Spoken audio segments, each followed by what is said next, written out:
사울은 스데반이 죽은 것에 대해서 마땅히 생각했다. 성경 기록입니다. 동의했다는 거죠. 동조했다. 잘 죽었다 생각했습니다. 그것이 당시 사울의 믿음이었습니다. 신앙관, 역사관이었습니다. 기독교 역사관이었습니다. 잘못된 믿음이 신념이 되면 무섭습니다. 부패하고 타락하고 파괴적이 되는 거죠. 사울은 자신은 하나님을 제대로 잘 섬긴다고 생각을 했습니다. 최고로 잘 섬기는 신앙인이라고 생각을 했습니다. 그런데 그 일로 인해서 믿는 성도들을 박해하기 시작을 했습니다. 성도들이 흩어집니다.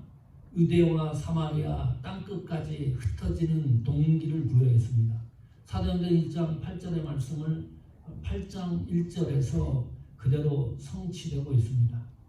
사울이 앞장서는 거죠. 믿음이 잘못됐는데 확신을 가지면 정상적인 것이라고 생각을 하면 정상적인 것을 비정상적인 것으로 판단을 해버립니다. 이단에 빠진 사람들 잘 보십시오.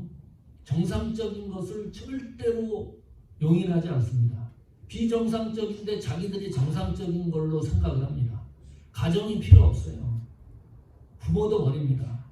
가정도 버립니다. 파괴하는 거예요. 보통 심각한 문제가 아니죠. 사울은 자기 신념에 따라서 잘못된 신념에 따라서 성도들을 핍박하는데 선봉장이 됐습니다. 흩어졌어요. 그 말은 흩어지지 않을 수도 있는 거죠. 왜 흩어집니까? 흩어지는 이유는 믿음 때문입니다. 신앙을 포기하지 않기 위해서 내가 살던 고향을 등지고 다른 지역, 다른 나라로 흩어지기 시작을 했습니다. 성도들이. 그 말 속에는 흩어지지 않을 수도 있었다. 믿음을 포기하면 됩니다. 신앙 포기하면 됩니다. 교회 출석하는 거 출석 안 하면 됩니다. 예배 안 드리면 됩니다. 게다가 유대교로 개종까지 해버리면 그 자리에서 절대로 움직이지 않을 수 있는 그냥 편하게 세상 살아갈 수가 있는데 그 믿음이 무엇이라고 그 믿음을 지키기 위해서 사방으로 성도들이 흩어지기 시작을 했습니다. 사울은 더 박해의 강도를 높이고 있습니다. 사도행전 9장 1절 보십시오. 사울이 주의 제자들을 대하여 여전히 위협과 살기가 등등하여 대제사장에게 가서 사도행전 8장에는 성도들을 잡아다가 옥에 가뒀는데 여기는 어떤 표현이 눈에 들어오냐 하면 주의 제자들을 대하여 여전히 위협했다. 밖에 핍박했다는 거죠. 게다가 살기가 등등했다. 무슨 말이에요? 악이 가득 찬 겁니다. 증오가 가득 찬 겁니다. 이제는 사울 마음에 어떤 마음이 드냐 하면 예수 믿는 사람들은 다 죽여버리고 싶은 그런 심정이 점점점 강해지고 있었습니다. 사도행전 9장 2절에 이렇게 기록을 합니다. 다메섹 여러 회당에 갈 공문을 청하니 이는 만일 그 돌을 쫓는 사람을 만나면 물론 남녀하고 결박하여 예루살렘으로 잡아오려 함이라. 여기 잘 보면 예루살렘 지역에서 예수 믿는 사람들을 핍박하기 시작을 했는데 어디까지 가겠다는 계획을 세우는 거예요. 다메섹까지 가서 거기에서 예수 믿는 사람들을 잡아다가 옥에 가두려고 하는 계획을 세우고 있습니다.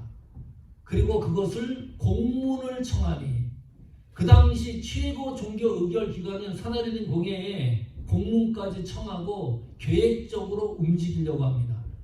예루살렘에서 다메섹까지가 거리가 얼마나 될까요? 230km, 142마일입니다. 짧은 거리 아니죠. 이 다메섹은 지금 얘기를 하면 시리아의 수도입니다. 다마스쿠스죠. 그 다마스쿠스에는 이미 유대인들이 많이 살고 있었습니다. 그리고 핍박을 피해서 다마스쿠스로 많은 신앙인들이 흘러 들어가고 있는 상황입니다. 요세푸스에 의하면 역사 기록자죠. 66년 네로 황제가 그 핍박할 때, 성도들 핍박할 때 15,000명이 죽습니다. 그 신앙 때문에 유대인들을 그렇게 죽여버렸습니다. 그 정도로 유대인들이 많이 살고 있는 곳이었습니다. 그곳에 가가지고 남녀를 결박해가지고 예루살렘으로 끌어올려고 하는 작전을 세우고 가는 겁니다. 공문을 가지고, 개인적인 일이 아니에요. 공식적으로 잡아서 오겠다는 거예요. 개인적인 일로 잡는 것과 공식적인 일은 너무너무 큰 사건입니다. 공식화 돼버리면 무서운 거예요. 나라의 공권력을 가지고 움직인다고 생각을 해보십시오. 우리나라도 그런 것이 많이 일어나지 않았습니까? 공권력을 가지고 움직인다고 생각을 하고 계획을 잡고서 다메섹으로 들어가는데 하나님이 차단시켜버립니다. 하나님이 다마스쿠스로 눈앞에서 완전히 봉쇄해버립니다. 못 들어가게 막아버려요. 예상을 해봐요. 만약에 사울이 이 계획이 성공을 했다 그러면 다마스쿠스는 피바람이 부는 겁니다. 성도들에게. 기독교 역사가 새롭게 쓰여질 그런 찰나의 순간이었습니다. 하나님이 다마스쿠스로 사울 일행을 들어가지 못하게 하는 것도 하나님이 하신 일이지만은 그 현장에서 사울을 회심시킵니다. 그리고 하나님의 제자로 만들어요. 이 사울의 회심은 기독교 전 역사의 희귀한 장면입니다. 이렇게 회심하는 사람이 없습니다. 놀라운 일입니다. 어떻게 사울이 살기가 등등했던 이 사울이 어떻게 이렇게 급박하게 변하게 되는지 그 현장을 조목조목 살피려고 합니다. 어떤 요소들이 있어서 사울이 회심하게 되는지 그 과정을 추적하려고 합니다. 첫 번째 빛입니다. 사도행전 9장 3절입니다. 같이 읽을까요? 사울이 행하여 다메섹에 가까이 가더니 호련히 하늘로 빛이 저를 둘러 비치는지라. 빛이 가고 있는데 비치는지라 그랬습니다. 사도행전 9장 3절에는 그냥 빛으로 나왔지만은 사울의 회심에 대해서 사도행전 22장에도 나오고 사도행전 26장에도 나옵니다. 사도행전 22장에는 그 빛을 뭐라고 기록을 하냐면 큰 빛으로 묘사를 했습니다. 작은 빛이 아니고. 사도행전 26장에는 그 빛을 태양보다, 햇빛보다 더 강렬한 빛으로 기록을 해놨어요. 세상 살면서 햇빛보다 더 강렬한 빛을 본 일이 있습니까, 여러분? 우리가 세상 살면서 태양빛보다 더 강렬한 빛을 본 사람이 없을 거예요.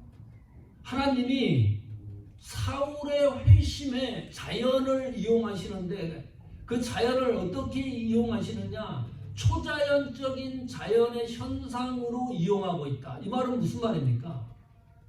사울이 사울 스스로 도저히 회심할 가능성이 제로였다는 걸 증언합니다.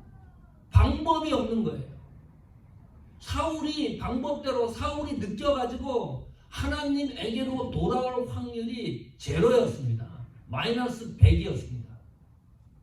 강렬한 빛이 비치니까 어떻게 됐겠어요? 그냥 너무 강렬하니까 사울이 사신경이 마비가 돼요. 앞을 볼 수가 없어요. 장님이 되어버렸어요. 사흘 동안 먹지도 못합니다. 이 빛이 비치는 바람에 사도행전 9장 9절입니다.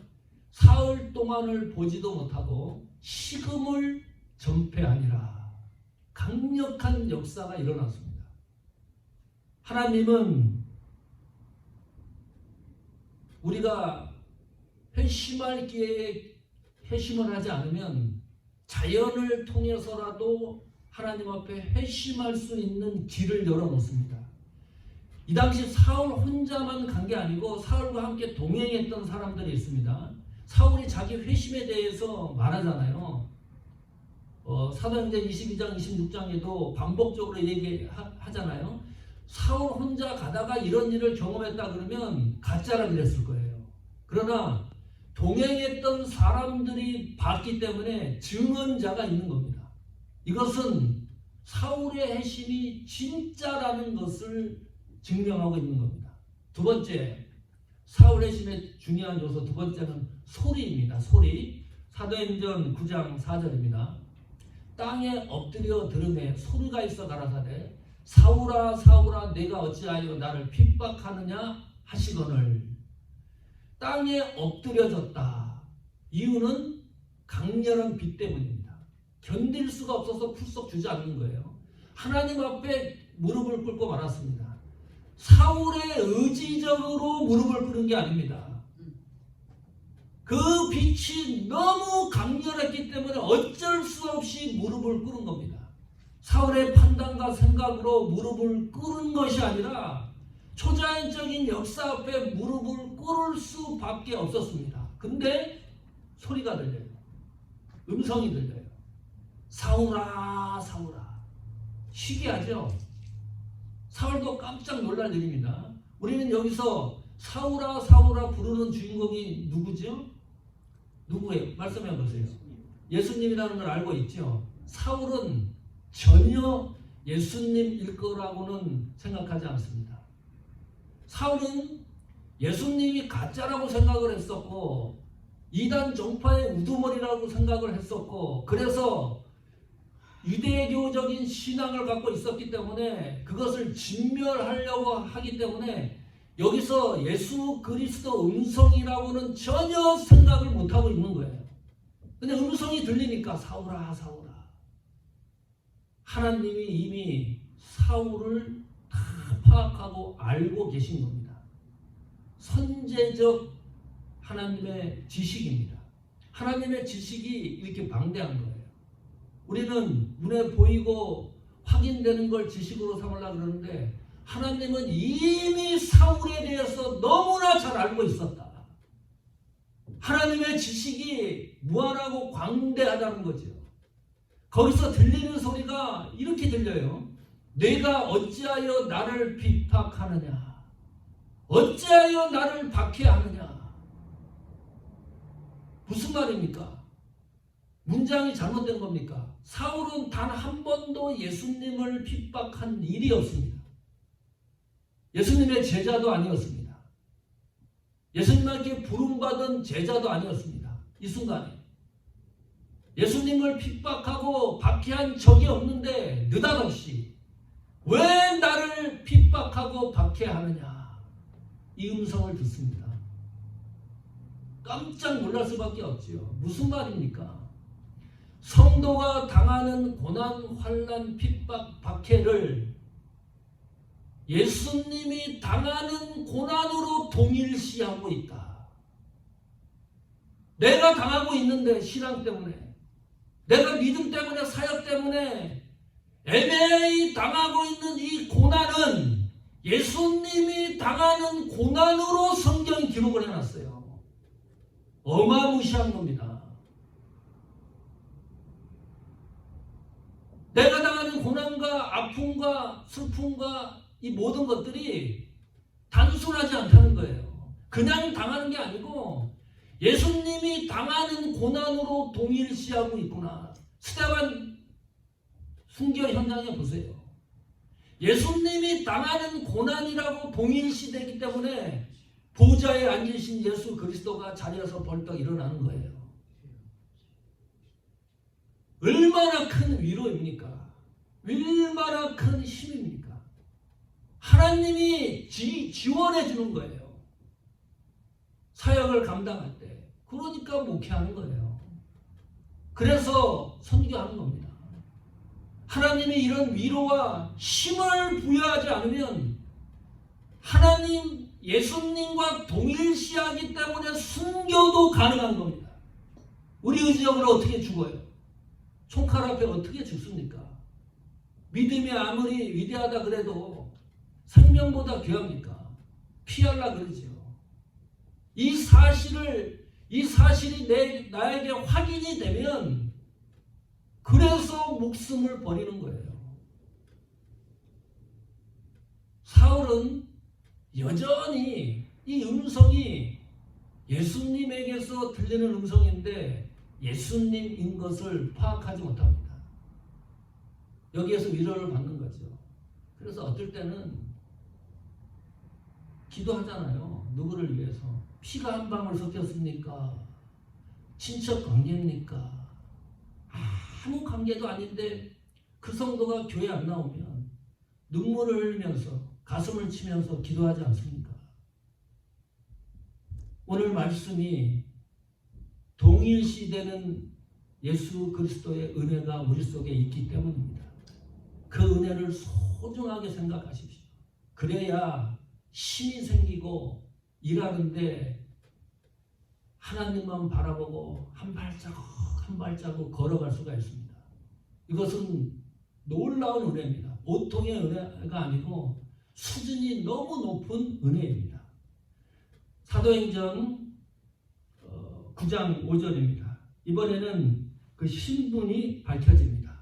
대답하되 주여 누이시오니까 가라사대 나는 내가 핍박하는 예수라. 소리의 주인공이 예수 그리스도입니다. 예수 그리스도가 스스로 예수 그리스도를 증언하고 있습니다. 사울이 발견한 예수 그리스도가 아닙니다. 사울이 찾아낸 예수 그리스도가 아닙니다. 사울은 이분이 예수 그리스도라고 일도 생각을 안 하고 있었습니다.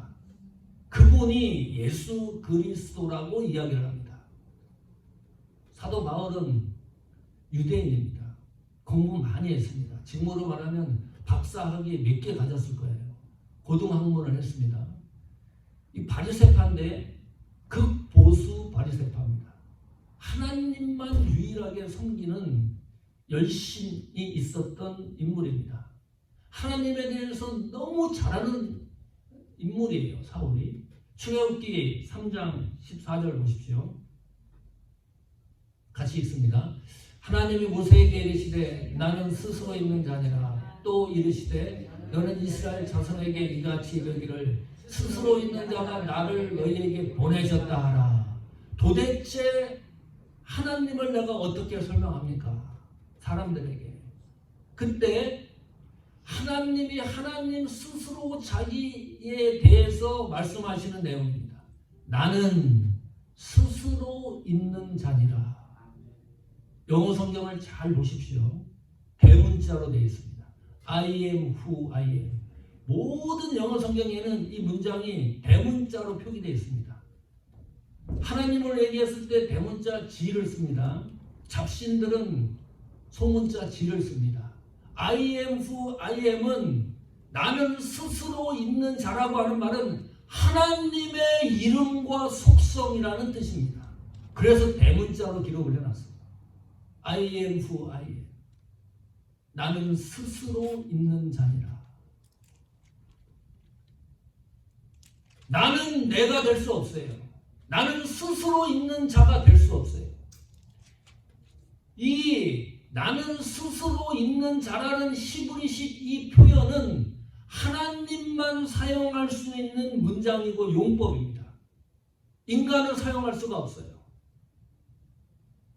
나는 하나님이라고 하는 이야기 들어본 적 있습니까? 이 이방 이단들에서 나는 하나님이다 이렇게는 잘 말 안 하고 나는 예수다 뭐 그 정도는 많이 듣는데 나는 하나님이다 간이 배 밖으로 나오지 않는 이상은 그런 표현을 쓸 수가 없습니다. 이건 오직 하나님만이 사용하시는 문장이고 용법입니다. 이 용법과 문장의 형태를 사울은 너무너무 잘 알고 있었습니다. 이 문장과 용법을 어디에서 그대로 예수님이 사용하시느냐? 사도행전 다시 9장 5절 가보십시오. 나는 내가 핍박하는 예수라. 나는 예수라. I am Jesus. 이 문장이 나는 스스로 있는 자라고 하는 출애굽기에 있었던 하나님의 이름과 속성의 문장과 똑같은 것을 예수님이 사용하고 있는 거예요. 사울이 무너질 수밖에 없었던 결정적 요인입니다. 하나님에 대해서 너무 잘 아는데 예수 그리스도가 하나님이라고 선포하기 때문입니다.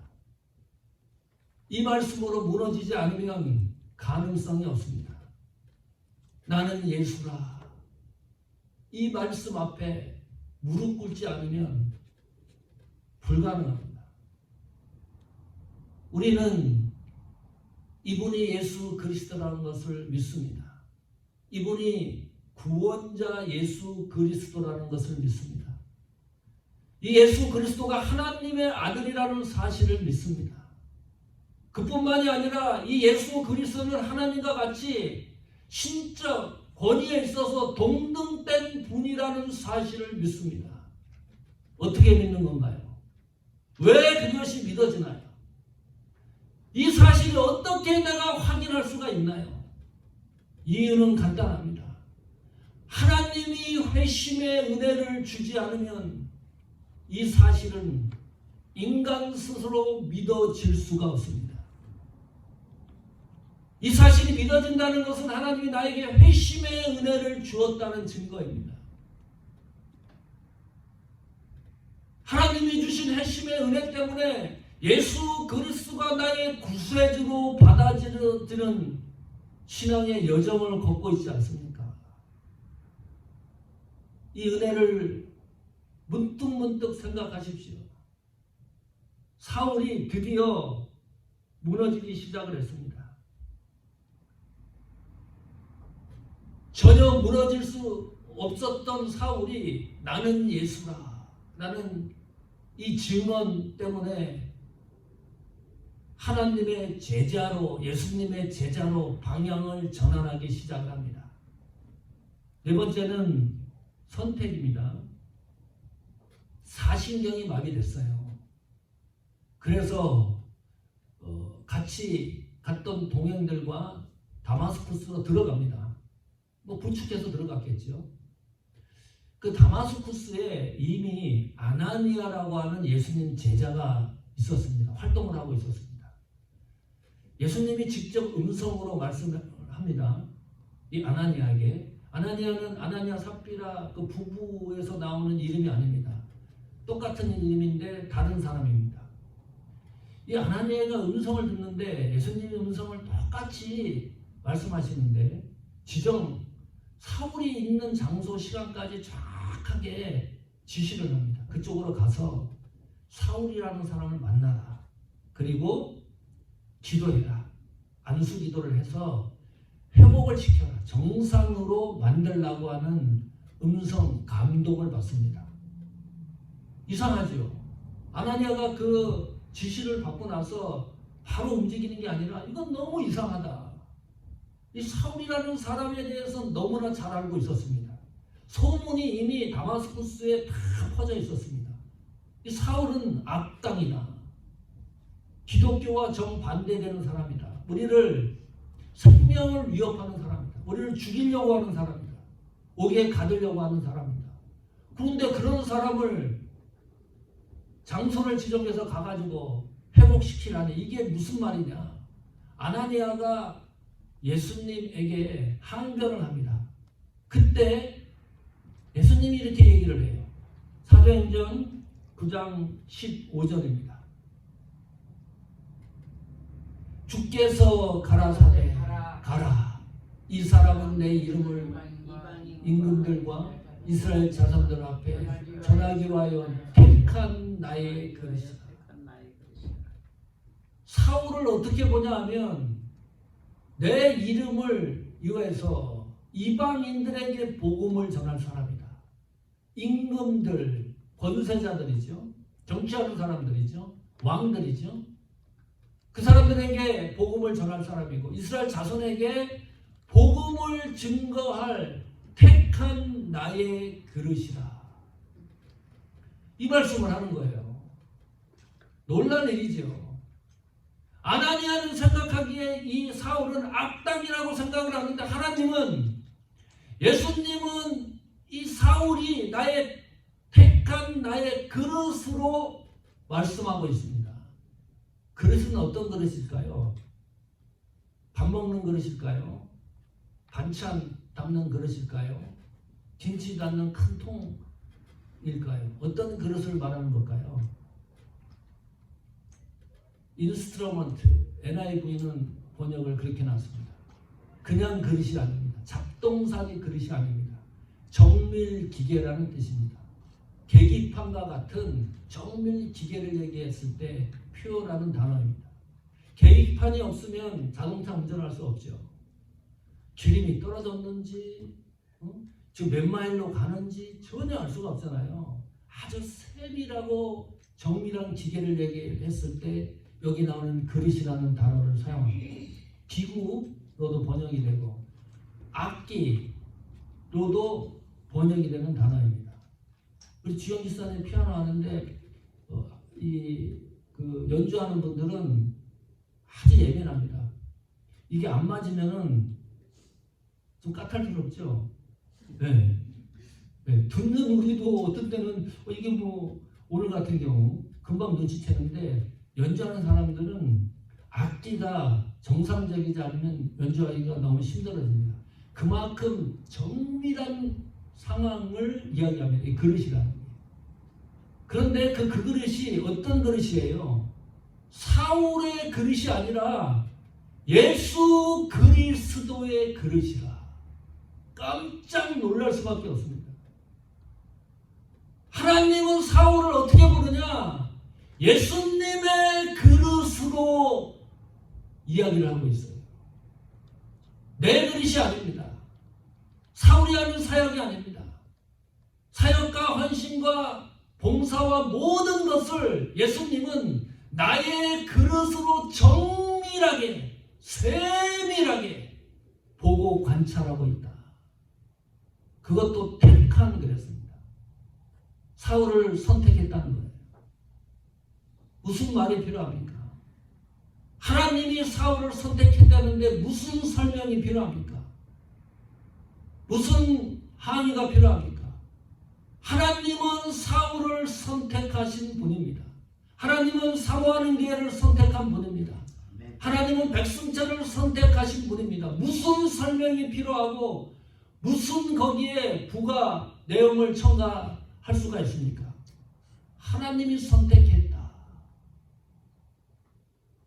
사울을. 그 순간에 선택한 건가요? 하나님이 다메섹으로 걸어가는 핍박하기 위해서 가고 있는 사울을 그 순간에 선택한 건가요? 선택의 시기는 선제적이라 그랬습니다. 그 전에 이미 사울을 선택한 겁니다. 사울에 대해서 모든 정보를 다 갖고 있습니다. 그렇다면 사울이 예수 믿는 사람들을 핍박할 그 당시는 하나님이 사울을 선택하지 않았던 시기인가요? 그 당시에도 하나님이 사울을 선택하고 있었던 시기입니다. 이 사실을 바울이 아는 거예요. 이 다메섹 도상에서 회심하고 난 후에 하나님의 선택이 나의 택한 것이라고 하는 이 놀라운 사실을 사울이 읽기 시작을 합니다. 그래서 사울이 쓴 서신서 서두에 보십시오. 공통적으로 들어가는 문장이 있습니다. 하나님 뜻대로 부르심을 받은 나 바울은. 이 사실을 놓치지 않습니다. 하나님이 선택했다는 사실, 하나님이 회심시켰다는 사실을 너무너무 잘 알고 있기 때문에 일평생 사울의 신앙을 그것이 주관하는 거예요. 그 은혜가 사역을 감당하게 하는 힘이 됐습니다. 잊지를 못하는 거예요. 하나님 뜻대로 나는 부름을 받았다. 나는 예수 그리스도의 노예이니라. 예수 그리스도의 종의 신분을 계속 얘기합니다. 얼마나 많이 얘기하는지 모릅니다. 왜요? 하나님이 나에게 하신 모든 일들을 사울이 은혜로 알고 있기 때문입니다. 놓치는 경우가 많죠. 저는 그런 줄 알았어요. 나는 죄인 중에 괴수라. 사울이 그렇게 얘기했을 때 립 서비스다. 나가도 너무 나갔다. 뭐 그 정도까지 나가냐. 뭐 죄인이라고 하는 것까지는 이해가 되는데 죄인 중에 최고 대장이라는 건데 그거는 사울이 너무 겸손한 척한 게 아니냐. 그렇게 생각을 했었어요. 그런데 담에서 도상에서 사울이 회심한 걸 보니까 그것이 진심이라는 것이 느껴집니다. 왜 그런지 압니까? 내가 예수 믿는 성도들을 핍박했을 때 하나님이 나를 선택하고 있었는데 하나님이 자녀로 나를 붙들고 계셨는데 하나님의 선택의 은혜를 모르고 계속해서 예수 믿는 성도들을 핍박하고 박해했다는 사실을 회심을 하고 나니까 그것이 마음에 걸리는 거예요. 하나님이 나를 선택했는데도 불구하고 엉뚱한 곳에서 엉뚱한 짓을 하고 있었구나. 그래서 나는 죄인 중에 괴수다. 이 은혜가 얼마나 고귀하고 신비한 겁니까? 바울의 힘으로 된 것이 하나도 없습니다. 다마스쿠스에서 회심한 장면을 보면 모든 것을 증명합니다. 한 가지 이 다메섹 회심 사건에서 오류를 잡아야 될 게 있습니다. 그러면 한번 답을 해보십시오. 우리는 이 사울이 바울이 되잖아요. 사울보다는 바울로 더 부릅니다. 사울보다는 바울이라고 하는 이름을 부릅니다. 그러면 사울이 언제 바울이 된 거죠? 생각해 본 적 있습니까? 어느 날 갑자기 되었을 것 같지는 않고요. 하나님이 이름을 변경시켰다. 지금부터 신앙생활하면서 듣고 보고 있었던 것이 사실인지를 확인해 보십시오. 이상하다. 분명히 사도행전 9장에서는 사울인데 어느 때부터 우리는 사울을 사울로 부르지 않고 바울로 불러요. 이름이 변경된 건 확실한데 그러면 하나님이 그 이름을 바꿔놓은 것일까? 사울은 이런 얘기도 들어보셨을 거예요. 사울은 작은 자, 작은이라는 뜻입니다. 이 바울은 작은이라는 뜻입니다. 적다, 작다라는 뜻이고 바울은 큰 자, 크다는 사울은 크다는 뜻입니다. 그래서 작은 자가 됐으니까 그런 얘기도 들어보셨을 거예요. 풍문으로. 모두 다 사실이 아닙니다. 하나님의 이름을 바꾼 일도 없습니다. 성경 어디에도 사울을 바울로 바꾼 일이 없습니다. 이거 어찌된 일인 건가 봐요. 근데 우리는 자꾸 그렇게 생각을 해요. 사울하는 나쁜 이미지가 있고 바울하면 좋은 이미지만 계속 떠올라요. 회심 이후에 바울로 바뀌었다고 생각을 합니다. 아니에요. 성경 보십시오. 회심하고 난 이후에도 계속해서 사울이라고 하는 이름을 사용합니다. 11번 등장을 해요. 사울이 바울이라는 이름으로 쓰기 시작한 것이 언제이냐면 사도행전 13장 9절입니다. 확인해 보십시오. 13장 9절 읽어보십시오. 바울이라고 하는 사울이 성령이 충만하여 그를 주목하고 이때부터 처음 이제 성경에서 바울이라고 하는 이름을 사용하고 있습니다. 하나님이 바꿔놓은 건가요? 이름은? 아니죠. 누가복음 사도행전의 저자가 이제부터는 사울이라는 이름을 쓰는 게 아니라 바울이라고 하는 이름을 사용하고 있습니다. 어떻게 된 건가요? 사울은 히브리식 이름입니다. 바울은 로마식 이름입니다. 그러면 유대인들에서는 사울이라는 이름이 친근감이 있는 거죠. 우리도 이름 두 개가 있는 경우도 있잖아요. 우리 황장로님이 리차드입니다. 미국 이름이. 미국 사람들, 거기 한국 예를 들면 미국 사람들 있는데 가가지고 나는 황규문입니다. 못 알아듣습니다. 그 이름. 규문이라는 이름도 힘들고요. 제가 미국 가서 너무 힘든 게 백승철 그러니까 승자를 발음하는 미국 사람을 보지 못했습니다. 승자를 발음 못해요. 성은 발음해요. 성. 그래서 영어 이름도 내가 SENG로 씁니다. 성이라고 해라 그냥. 네. 승은 아주 듣기가 희귀합니다. 발음이 어려워요. 히브리식 이름 사울은 유대인들 히브리인들에게는 아주 친숙한 이름입니다. 영어만 하는 데가 갖고 리차드라 그래 해야지 효과가 있죠. 내 신분을 소개할 때. 한국 사람들이 모였을 때는 황규문 그래야지. 이건 다 통하는 거잖아요. 바울은 로마식 이름이라 그랬습니다. 사도행전 13장부터는요. 복음이 이방으로 들어가는 거예요. 로마 제국 치하에 있는 각 지역으로 복음이 확산되는 그런 중요한 시발점이 되는 순간입니다. 그러니까 사울보다는 바울 이름으로 이제 계속해서 성경에 등장을 합니다. 바울이 로마 제국과 이방인의 복음을 확산시키는 중요한 인물이었기 때문입니다. 그러니까 하나님이 이름을 개명한 게 아닙니다. 네. 뭐 몰라도 되겠지만은 그래도 알고 있으면 어디 가서 누가 그렇게 얘기를 하면 아닌데 그 정도는 할 수도 있죠. 성경에 그런 게 없는데. 네. 바울이라고 하는 사울이 드디어 성령이 충만해서 이방 선교를 해나갑니다. 다메섹에서 사울이 회심하고 난 이후에 어떤 사역부터 하냐면 확인해 보십시오. 잠깐 확인해 보겠습니다. 사도행전 9장 20절입니다.